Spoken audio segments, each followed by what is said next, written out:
Good evening to all of the judges, to all of the participants, to all of the teacher, and to all of my dearest friend. First of all, let's all of us thank God for blessing us and giving us good health so that we can participate in this event. Today, I will be giving my opinion towards the youth movement of the local cultural development. But before that, let me introduce myself. My name is Mary Yosebia Jennifer Lake. I'm from 18 High School, Surabaya. Well then, let's start.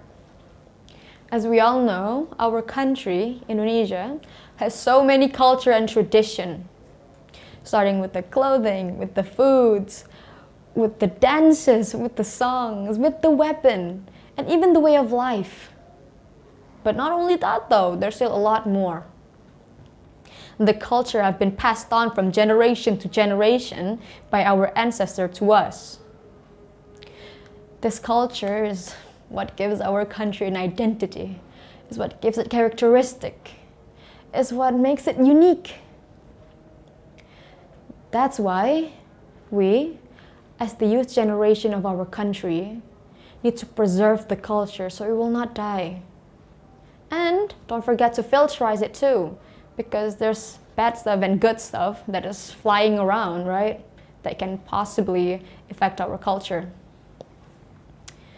In this growth of technology and era, within the 21st century, our culture is very easily changed, you can say. It's very vulnerable because there's new information, new culture from around the world that is not really suited with our way of life.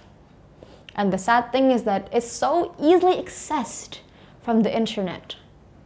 There's a lot of kids that surf into the internet, look for information about other countries' culture, thinking that it's more interesting, thinking that it's up to date. But it's actually not that. But the other sad thing is that the adult that should have helped them to fix their mindset actually did the same. They think that the new information, the new culture is up to date, is better than our previous. Because why? They think our culture is old-fashioned, which is sad actually. Well then, is there any way that we can do to reduce the negative impact of the internet? Or even erase it? The answer lays in our hands. It depends on what we are going to do.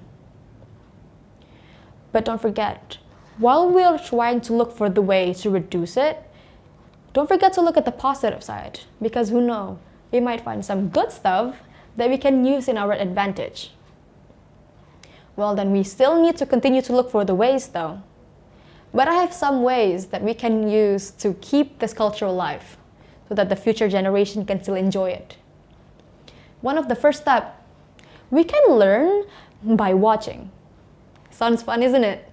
We can go to a cultural event, watch the show that have been shown there, and we can learn new things. And while we're learning, after we get the new knowledge, we can share it to other people so they can get the knowledge that we get too.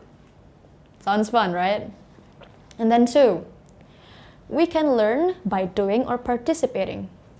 What does that even mean? Well, it's actually simple. It's similar with the first step actually, but this one is actually you're doing the thing. For example, you're practicing the dance, practicing the songs, trying to make foods even.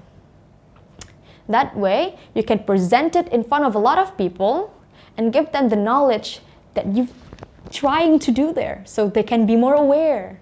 But what if they already know? Well, you can use it as an amusement to them so they will not feel bored, so they can still look at it again, give them new memories, right? And then the third step, it's related to the growth of technology. How so? Well, like I said previously, you can look for the positive side. Well, this is the positive side. You can use the internet to spread infos about our culture, like sending videos of dances and then videos of singing about the old songs, right? And then, last but not least, you can probably show them videos of you cooking the foods. like I've said, amusement. That way, a lot of people around the world can know about our culture, can be worldwide known. Sounds amazing. But now remember again, even if we're trying to do that, don't forget, we need to filterize the good thing and the bad thing, because not all information that we got is positives, good, that can be used to us. So again, don't forget to find the ways that we can do, because like I've said, there's still a lot of ways more. And then don't forget to filterize. And again, don't ever stop learning about our culture, because there's still a lot. Well, that is all from me. Thank you very much for listening. I'm very sorry for the words that I said wrong, and have a great evening. Thank you.